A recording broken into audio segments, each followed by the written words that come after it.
Halo Sobat SG, kembali lagi bersama saya Karika. Kali ini kita akan ngebahas lanjutan dari materi yang sebelumnya, yaitu materi tentang persamaan garis singgung. Nah, sekarang adalah materi tentang titik stasioner dan nanti ada juga materi tentang fungsi naik dan turun. Bagi kamu yang belum nonton video sebelumnya, bisa cek di video-video yang lainnya ya, ada di sini, bisa dicek. Oke. Kita mulai. Yang pertama, titik stasioner. Nah, titik stasioner itu biasanya digunain buat nentuin keadaan suatu fungsi atau kurva. Jadi kita pengen tahu nih kurvanya, kan kurva itu bentuknya ada yang lurus, ada yang bergelombang gitu kan ya. Nah, kalau yang bergelombang itu kita pengen tahu nih kurvanya itu naik saat X-nya berapa, atau kurvanya itu diam saat X-nya berapa, atau kurvanya turun saat X-nya berapa gitu.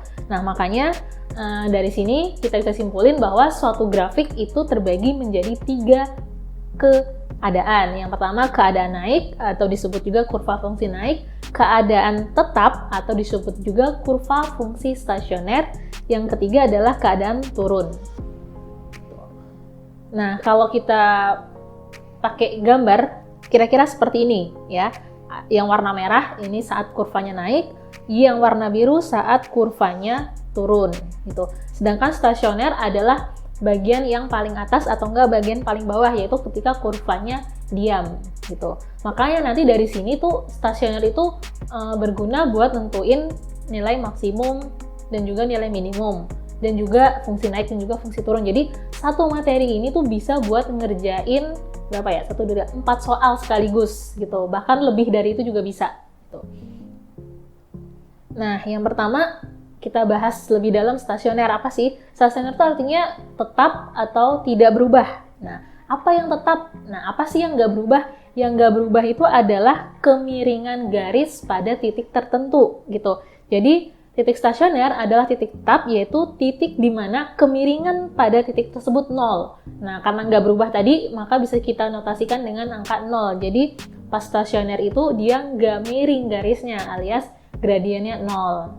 Nah, karena gradiennya 0, maka bisa kita tulis nanti M sama dengan 0, gitu ya. Jadi, stasioner adalah kondisi di mana ketika kemiringannya adalah 0, atau M sama dengan 0, kita tulis juga F aksen sama dengan 0 gitu. Jadi makanya nanti kalau untuk ngerjain stasioner itu step awalnya adalah F aksen sama dengan 0 atau turunan pertama sama dengan 0.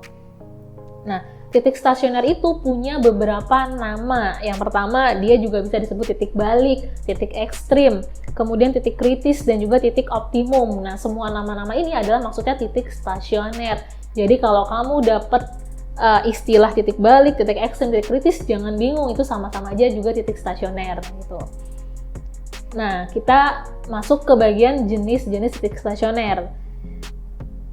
Untuk menentukan jenis titik stasioner, kita bisa melakukan uji turunan. Ada turunan pertama dan juga uji turunan kedua gitu. Nah, ini ya jenis stasioner ada 3, titik maksimum, titik minimum, juga titik belok gitu.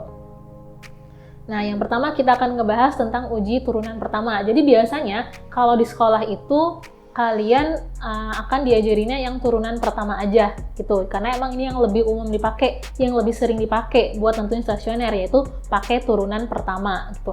Nah, tapi kalau di soal yang lebih kompleks lagi, kadang tuh di kayak soal ujian masuk PTN itu kadang juga suka kepake tuh uji turunan kedua gitu. Jadi kalian kalau misalkan untuk tataran sekolah ya udah turunan pertama aja cukup. Tapi kalau kalian ingin belajar lebih buat nanti mungkin persiapan UTBK atau SIMAK, ya berarti belajar juga lebih lagi, yaitu tambahin uji turunan kedua. Oke. Nah, di uji turunan pertama ini gimana sih nentuin stasioner itu? Nah, ini step-stepnya. Yang pertama, turunin kurvanya, kemudian sama dengan 0, atau bisa kita tulis F aksen sama dengan 0. Kemudian dari F aksen sama dengan 0 ini, kalian dapetin nilai X-nya. Biasanya ada caranya kayak difaktorin gitu. Kemudian setelah dapat nilai X, kalian bikin garis bilangan. Garis bilangan, jadi si X-nya ini kita taruh di garis bilangan. Nilai X-nya bisa 1 atau enggak bisa juga lebih dari 1. Nah, setelah bikin garis bilangan, kita tentuin tanda kepositifan. Kan jadi kalau misalkan kita dapat nilai X, kita cari tahu nih, misalkan ya, ini ada garis bilangan, kemudian ini kita ada X. Nah, kita cari tahu nih di sebelah kirinya X itu tandanya apa, daerah positif atau daerah negatif gitu. Dan juga sebaliknya, di sebelah kanan positif atau negatif gitu. Caranya gimana? Nah, caranya itu tinggal kalian uji aja. Kalian ambil satu titik di sebelah kiri X, ambil aja satu, kalian substitusiin ke fungsi turunan gitu. Mungkin nanti kalau lebih jelasnya kita ada di contoh soal ya. Nah, setelah ngedapetin garis bilangan dan daerah positif atau daerah negatifnya, baru deh dari sini kita bisa ngambil kesimpulan titik X-nya itu nanti maksimum atau minimum atau enggak belok gitu. Nah, garis bilangan. Nah, sebelum kita ke latihan soal, kakak mau kasih tahu dulu gimana cara kita ngambil kesimpulannya. Nah, di sini ada beberapa garis bilangan. Yang pertama, ketika si garis bilangannya bentuknya seperti ini, yaitu ruas kiri atau sebelah kirinya X daerah positif, sebelah kanannya X daerah negatif. Maka nanti X sama dengan A ini jenis stasionernya adalah jenis yang maksimum gitu. Nanti nama titiknya titik maksimum. Yang berikutnya, kalau garis bilangnya seperti ini, yaitu ruas yang sebelah kiri daerah negatif, yang sebelah kanan daerah positif, maka jenis stasionernya adalah stasioner minimum gitu. Cara ngingetnya gampang, jadi kalian nggak perlu mengingat plus min plusnya, nggak usah. Kalau plus ingat aja, kalau plus berarti kurvanya naik, sedangkan min kurvanya turun. Nah, kita gambar aja nanti kayak gitu di garis bilangannya. Nah, ini kan berada di bagian puncak nih, di atas. Nah, kalau di atas itu berarti dia maksimum gitu. Kemudian yang gambar kedua, kan di daerah kirinya negatif, berarti kalau negatif itu kurvanya turun. Daerah kanan daerahnya positif, berarti habis turun kurvanya naik. Nah, berarti kalau dia di bawah itu menukik, berarti nanti jenis stasioner adalah minimum gitu. Yang berikutnya, kalau si sebelah kiri dan kanan tandanya sama, bisa sama-sama plus atau enggak bisa sama-sama minus. Nah, artinya nanti jenis stasionernya adalah titik belok gitu. Oke, kita coba di contoh soal. Nah, tentukan titik stasioner dari Gx sama dengan X pangkat 3 min 3X plus 3. Oke, kita mulai coba kerjain ya. Tadi step pertama gimana? Turunin dulu ya fungsinya. Kita turunin sama dengan 0, maka kita dapat 3X kuadrat min 3 sama dengan 0. Lalu kita faktorin. Saya coba faktorin 3-nya, saya keluarin lah bahasa gampangnya. Jadinya 3 kali X kuadrat min 1. Nah, X kuadrat min 1 ini kita faktorin jadinya X min 1 sama X plus 1. Maka kita dapat X sama dengan 1 atau X sama dengan min 1. Nah, karena dia tanyanya itu stasioner ya, kalian nggak bikin garis bilangan tuh nggak apa-apa gitu. Kecuali kalau dia tanya titik maksimumnya, atau dia tanya titik minimum, atau dia tanya nilai maksimum, nilai minimum. Nah, itu kalian harus buat garis bilangan. Karena kan di sini X-nya ada 2. Jadi garis bilangan tuh buat ngasih tahu kita yang mana sih yang maksimum, yang mana sih yang minimum gitu. Jadi bukan karena misalkan, oh X-nya sama dengan min 1. Yang satunya lagi 1. Oh, min 1 kan lebih kecil, berarti min 1-nya minimum. Belum tentu. Nah, makanya kita harus buat garis bilangan buat nentuin mana yang minimum dan mana yang maksimum. Oke. Karena di sini dia tanya stasioner, maka saya nggak buat garis bilangannya dulu ya. Itu. Oke, jadi karena dia tanya stasioner, jadi kita langsung aja masukin X sama dengan 1 buat dapetin nilai Y-nya gitu. Nah, dapat Y-nya 1, maka kita dapat titiknya 1,1. Kemudian X sama dengan min 1, G-nya min 1 sama dengan, maka kita dapat G min 1 sama dengan 5 atau titik stasionernya adalah min 1,5.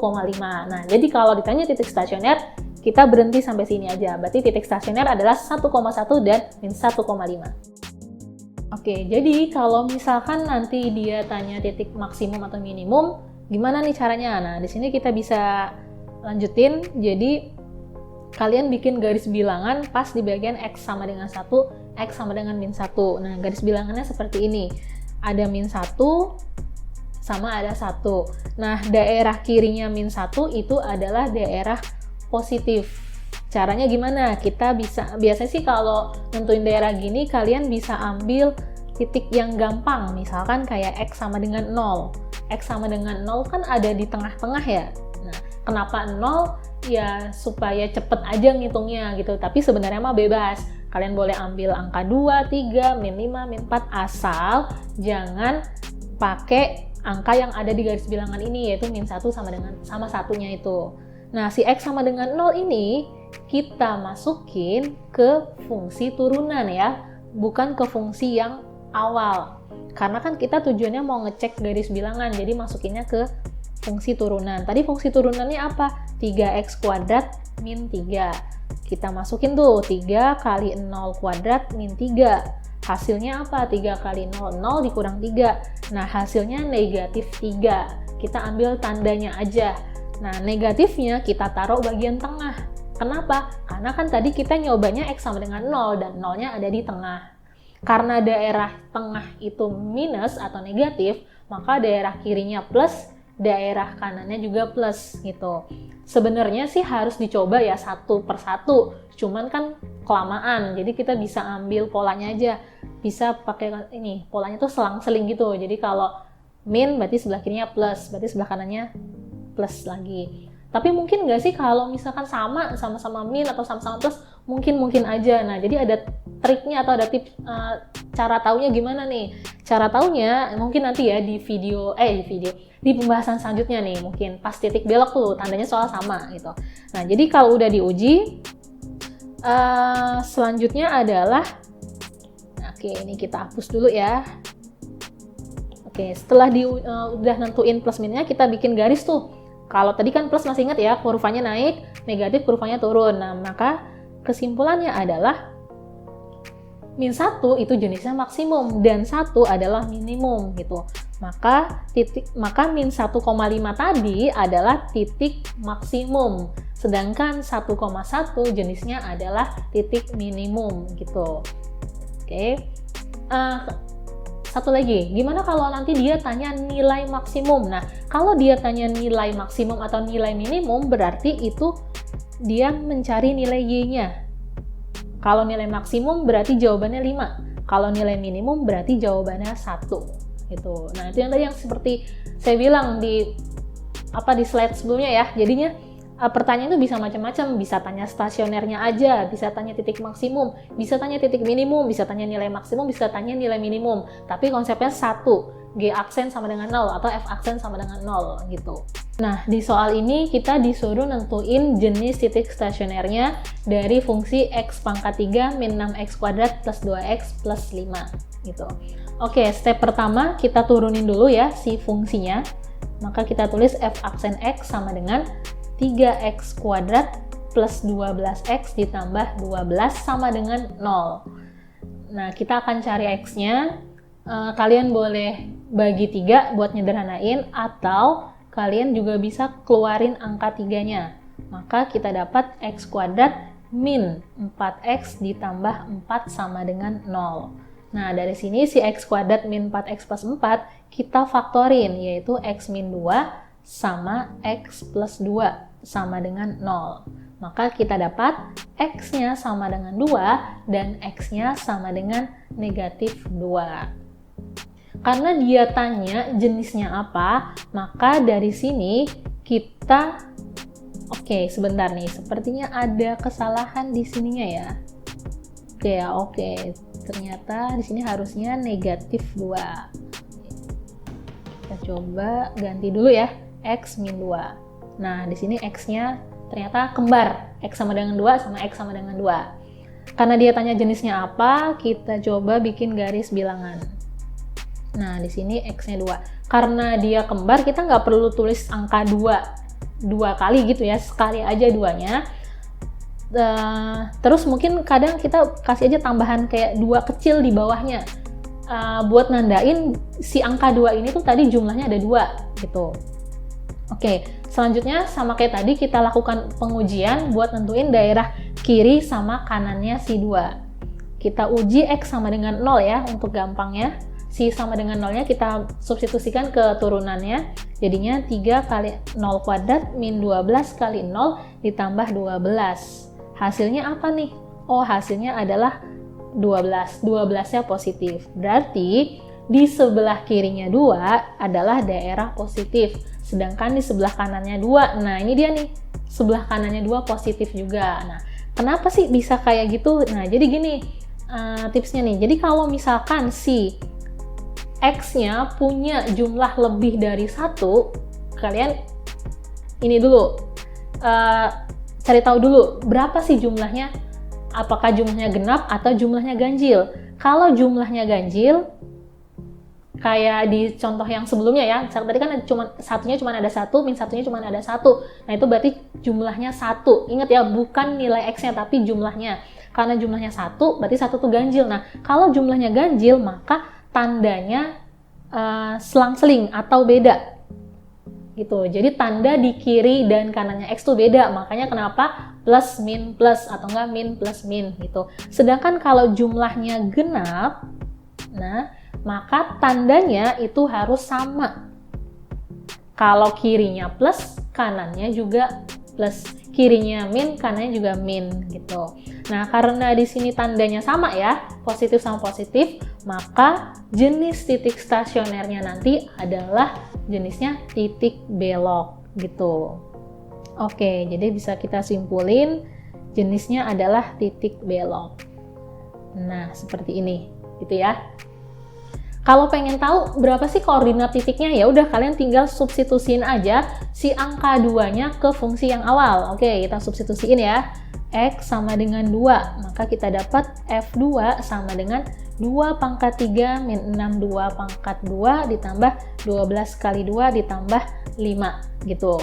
Jadinya berapa nih? Ayo, 8 dikurangin 6 dikali 4, 24 ditambah 24 ditambahin 5. Maka hasilnya adalah 13. Maka koordinat titik beloknya adalah 2,13 gitu. Oke, gimana? Jadi di sini ada ilmu baru nih ya, berarti tanda di garis bilangan itu nggak selalu selang-seling, kadang juga bisa sama. Yang penting ingat ini tadi, kalau ganjil beda, kalau genap sama. Ingat ya, yang ganjil genap itu bukan nilainya tapi jumlahnya. Tuh. Yang berikutnya, nah kita akan ngebahas tentang uji turunan kedua. Nah ini yang suka dipakai kalau di soal model ujian PTN ya. Step pertamanya sama, turunin dulu f aksen sama dengan 0, lalu tentukan nilai x-nya. Nah, jadi tadi kan kalau kita lihat dari contoh sebelumnya, nilai x-nya itu biasa didapat dengan cara ngefaktorin gitu. Nah, di sini saya misalin dulu x-nya itu ceritanya sama dengan c. Nanti si c-nya ini kita akan masukin atau kita akan substitusiin ke turunan kedua gitu. Nah, jadi sebelum kita substitusiin, kita buat dulu turunan keduanya. Nah, habis itu disubstitusiin, nanti baru dari sini kita ambil kesimpulannya. Nah, gimana sih teorinya buat ngambil kesimpulannya? Nah, yang pertama, kalau setelah disubstitusiin, yaitu simbolnya di sini adalah F double aksen C. Nah, F double aksen C ini artinya turunin fungsinya 2 kali, lalu masukin nilai X-nya. Tadi kan saya misalin X-nya sama dengan C. Hasilnya kalau kurang dari 0, maka jenis stasionernya adalah jenis maksimum, dan nilai stasionernya maka nilai maksimum juga. Kemudian kalau setelah disubstitusi ke turunan kedua hasilnya lebih dari 0, maka jenis stasionernya adalah minimum, atau nilai stasionernya disebut nilai minimum. Tapi kalau misalkan F double aksen C-nya sama dengan 0, maka X sama dengan C-nya nanti bukan nilai ekstrim, jadi dia bukan maksimum dan juga bukan minimum, maka disebutnya titik belok. Tuh. Nah, biasanya uji turunan kedua sangat diperlukan ketika menentukan titik belok. Jadi kalau dia tanya titik belok, langsung aja pakai turunan kedua, itu biasanya lebih cepat gitu. Oke, ini adalah contoh soal yang menggunakan atau bisa menggunakan konsep uji turunan kedua gitu. Nah, di sini tertulis tentukan koordinat titik belok dari fungsi x pangkat 3 min 6x kuadrat ditambah 12x ditambah 5. Nah, karena dia udah jelas tanyain jenis stasionernya yaitu titik belok, jadi kalian bisa langsung gunain konsep uji turunan kedua, di mana kalau titik belok itu konsepnya adalah F double aksen sama dengan 0 gitu.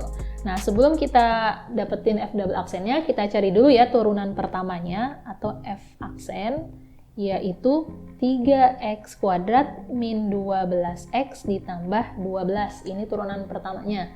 Lalu turunan keduanya adalah 6x min 12 sama dengan 0. Nah, jadi yang disama dengan 0 itu adalah ketika di turunan kedua. Dari sini kita proses supaya dapetin nilai x. Nah, nilai x-nya adalah 2. Oke. Nah, ini belum selesai ya, karena kan dia tanyanya koordinat titik, berarti x, y. Kita baru dapetin x-nya. Sekarang kita proses buat dapetin nilai y-nya. Caranya adalah substitusiin nilai x sama dengan 2 ke fungsi yang awal. Jadi, kalau kita substitusiin ke fungsi awal, kita tulis F2. Langsung aja ya, kita substitusiin x pangkat 3, berarti kita tulis 2 pangkat 3 minus 6 dikali 2 pangkat 2 ditambah 12 kali 2 ditambah 5 gitu. Jadi 8 dikurangin 6 dikali 4, 24 ditambah 24 ditambah 5. Jadinya 8 tambah 5, 13. Maka didapat koordinat titik beloknya adalah 2,13 gitu. Yang selanjutnya kita akan coba latihan soal aplikasi turunan pada soal cerita. Kalau yang di soal sebelum-sebelumnya kan tentang fungsi atau kurva ya. Nah, gimana kalau tentang soal cerita? Nah, di sini ada soal cerita, suatu perusahaan memproduksi X unit barang dengan biaya 4x kuadrat min 8x ditambah 24.000 rupiah. Jadi ini fungsi biayanya disingkat ya. Jadi kalau dia 1.000 rupiah, jadi ditulisnya 1 gitu.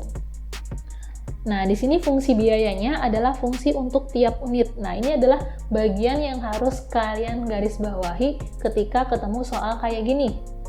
Fungsi itu untuk fungsi berapa unit, berapa barang gitu. Nah, di sini adalah tiap unit. Kemudian, jika barang tersebut terjual habis dengan harga Rp40.000 untuk tiap unit, nah ini juga sama kita garis bawahi lagi, maka keuntungan maksimum yang diperoleh perusahaan tersebut adalah, nah, jadi kalimat keuntungan maksimum ini sebagai pertanda bahwa ini tuh soal cerita tentang aplikasi turunan gitu. Walaupun ada juga sih maksimum minimum itu di materi yang lain, contohnya di program linier.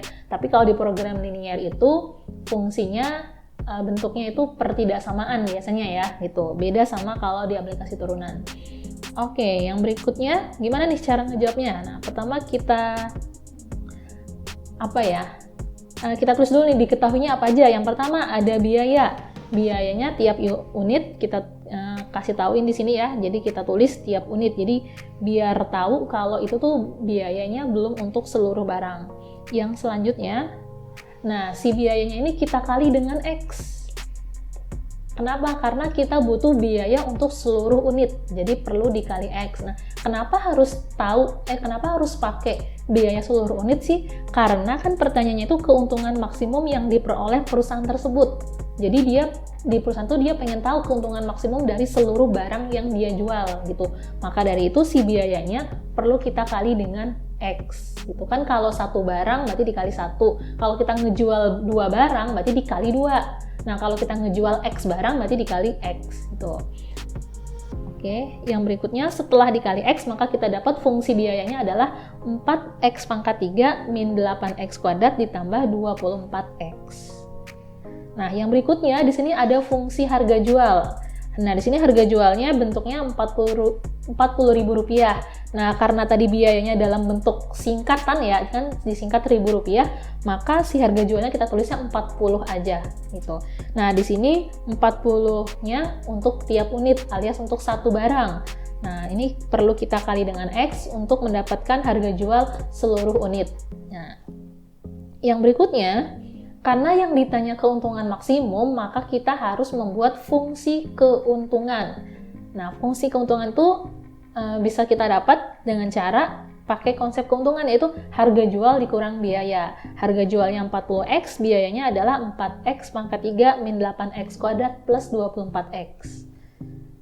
Nah, sebelum kita kurang, jangan lupa kita proses buka kurung dulu ya.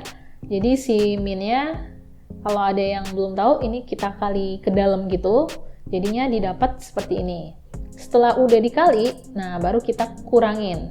Min 4x pangkat 3-nya tetap 40x sama min 24x nanti jadi plus 16x. Nah, ini adalah fungsi keuntungan. Nah, gitu ya. Jadi kalau ditanya keuntungan maksimum, buat dulu fungsi keuntungannya. Kalau udah ada, ya udah kalian boleh langsung gunain aplikasi turunan. Kalau belum ada kayak gini nih, bikin dulu fungsinya gitu. Selanjutnya, fungsi keuntungan ini kita apain? Kita turunin. Ya, karena kan dia mau cari maksimum minimum, itu berarti kan jatuhnya aplikasi turunan ya, f aksen x sama dengan 0, itu konsepnya. Nah, ini kita turunin, kita dapat min 12x kuadrat ditambah 16x ditambah 16 sama dengan 0. Lalu kita sederhanain dengan cara kita bagi 4, min 4 ruas kiri sama ruas kanan, jadinya 3x kuadrat min 4x min 4. Nah, ini kita faktorin buat ngedapetin nilai x. Maka didapat x-nya min 2/3, x-nya sama dengan 2. Jadi ada 2x nih. Nah, kalau kalian ingat di materi yang sebelumnya, buat nentuin mana yang maksimum, mana yang minimum, kan ngegunain garis bilangan. Nah, untuk soal ini kita nggak perlu repot-repot gunain garis bilangan. Soalnya tinggal dilogikain aja. Ini kan soal cerita tentang mencari keuntungan. Yang sebelumnya kita harus tahu dulu berapa sih barang yang kejual. Nah, X ini kan statusnya dia barang ya, benda. Nah, yang namanya benda nggak mungkin dia jumlahnya negatif gitu.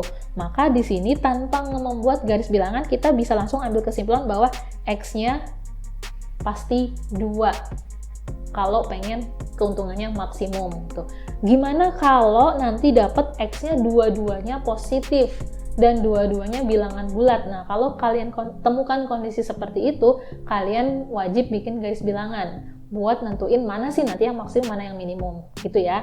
Jadi alasan saya memilih X sama dengan 2 bukan karena 2 itu angkanya lebih besar gitu ya, tapi karena yang tadi nggak mungkin barang itu nilainya negatif gitu. Nah, kesimpulannya berarti kalau dia pengen dapat keuntungan maksimum, dia harus ngejual 2 barang gitu. Tapi kan dia tanyanya uangnya ya, rupiahnya, berapa sih rupiahnya sih kalau ngejual 2 barang. Maka si 2 ini kita substitusiin ke fungsi keuntungan, yaitu ke sini.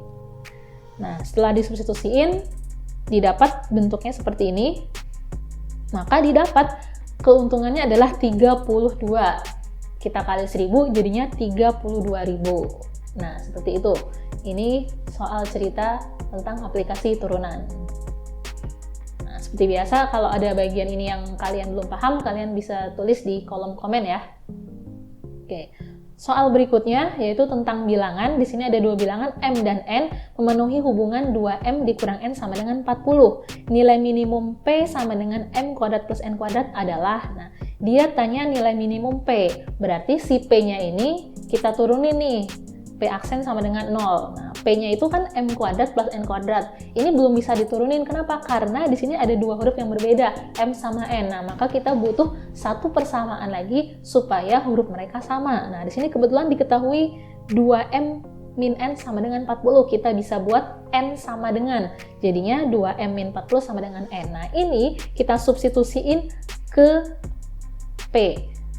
Maka bisa kita tulis P sama dengan M kuadrat plus 2M min 40 kuadrat. Nah, si 2M min 40 kuadrat kita jabarin. Lalu kita dapat P-nya itu sama dengan 5M kuadrat min 160M ditambah 1600. Nah, untuk mencari nilai maksimumnya berapa, nilai minimumnya berapa, kita turunin, maka didapat P aksen sama dengan 10M min 160 sama dengan 0. Maka kita dapat 10M sama dengan 160 dan M-nya 16. Karena jawabannya tunggal, nah kita jadi bisa langsung dapetin bahwa ini tuh nilainya minimum ya, jadi nggak perlu garis bilangan. Nah, untuk dapetin nilai N-nya tinggal substitusin aja ke 2M min 40 sama dengan N gitu. Didapat N-nya min 8 tadi ya. Nah, selanjutnya berarti bisa kita ambil kesimpulan nilai minimum P itu saat M-nya 16 dan N-nya min 8. Lalu tinggal kita substitusin aja ke nilai P-nya. Maka didapat P-nya adalah 320. Ya. Oke, itu tadi materi tentang aplikasi turunan bagian titik stasioner. Nah, video selanjutnya akan ada pembahasan tentang fungsi naik dan fungsi turun. Cek video aplikasi turunan lainnya ya di YouTube channel Bimbel SG. Sampai jumpa di video selanjutnya. Hai, jika kamu merasa video ini bermanfaat, jangan lupa subscribe, like, dan nyalakan lonceng notifikasi untuk update soal, materi, dan cerita pendidikan lainnya. Cek description box di bawah ini untuk informasi update seputar Bimbel SG. Sampai bertemu di video selanjutnya, Sobat!